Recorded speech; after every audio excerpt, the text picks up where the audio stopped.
Hello, family, and welcome back to Thirsty Thursday with Lakaya. I'm Lakaya, and as always, I am so excited and thankful that we have this brief moment together.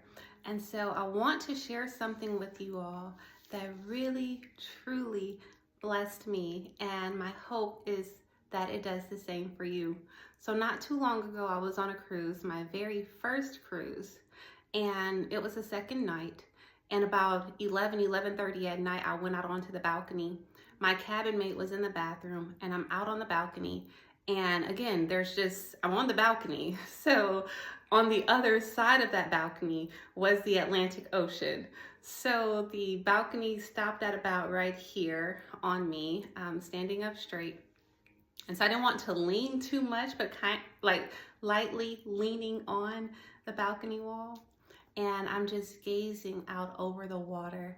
I could see that it didn't stop. It just kept going and going. And I'm admiring the beauty of the stars. It was a full moon that night, and the light from the moon was glistening off the water. And I simply just admired God's handiwork, his workmanship. And I felt very vulnerable because again, I can't see anything. There are no homes, there is no ground for me to land on, there's nothing. There's this massive body of water. But yet I felt the Lord so close. And as I was out there, I began singing and worshiping and praying. And I had to back up some because, again, I am on the balcony and there's a chance that I could have been on the other side. So I had to back up. But it was such a powerful moment for me because I felt God's presence and I just felt like it was just He and I. I didn't feel like there was anyone else. And so to have experienced that, and then to not too much longer after that, wake up one morning, and I woke up with a song in my spirit, and I went to pray. And so as I'm praying, I'm thinking like, Lord, I don't feel you. Like, I don't feel like I'm close to you. And I was reminded of the song that was playing in my spirit as I woke up. And so that song is Yahweh, sang by All Nations and Chandler Moore. And listen, guys, listen to the words, okay? So in that song, it says, "You are a cloud by day, fire by night. You gave us your name to be our guide. You are Yahweh. You're in the inhale, Yahweh. You're in the exhale, Yahweh. Every time we breathe, we say your name. Every time we breathe, we mention your name. Yahweh, Yahweh, Yahweh." And this part of the song kept playing over and over and over again. This is the same, it's just this small snippet of this song that I kept singing over and over and over again. So I went to the first part of that song where it says, "You are a cloud by day, a fire by night." And so that led me to Exodus chapter 13, verses 21 and 22.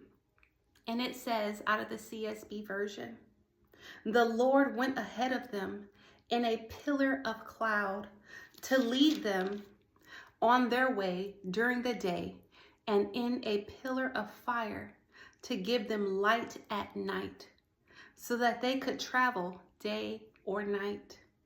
The pillar of cloud by day and the pillar of fire by night never left its place in front of the people."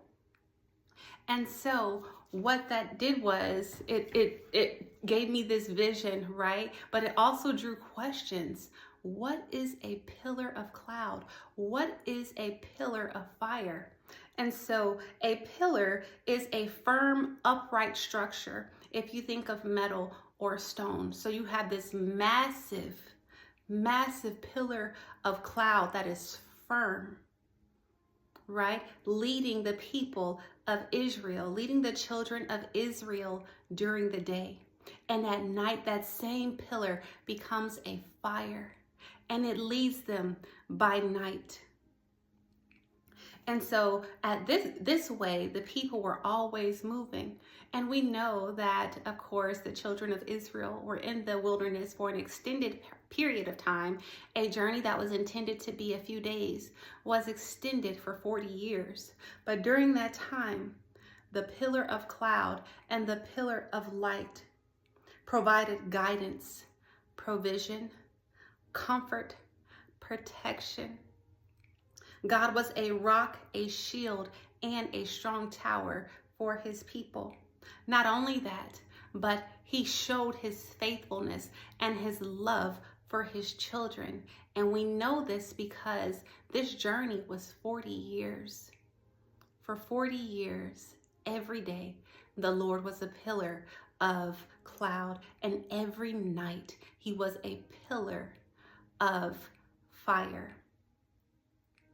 And so what this then reminded me of was a very common and well-known scripture, Hebrews 13, verse 5.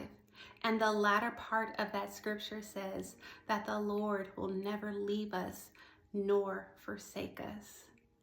And so when I got up from my quiet time, I sat down, starting out praising God and praying, not feeling God's closeness. And then him reminding me, I'm here.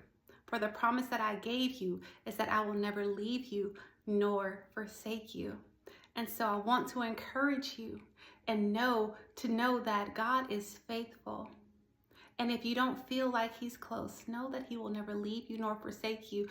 Just as he was the guide, the pillar of cloud for the children of Israel, the pillar of fire for the children of Israel, he is still providing us that same comfort, provision, protection, all of those things, because he is the same God that he was then, now, and forevermore.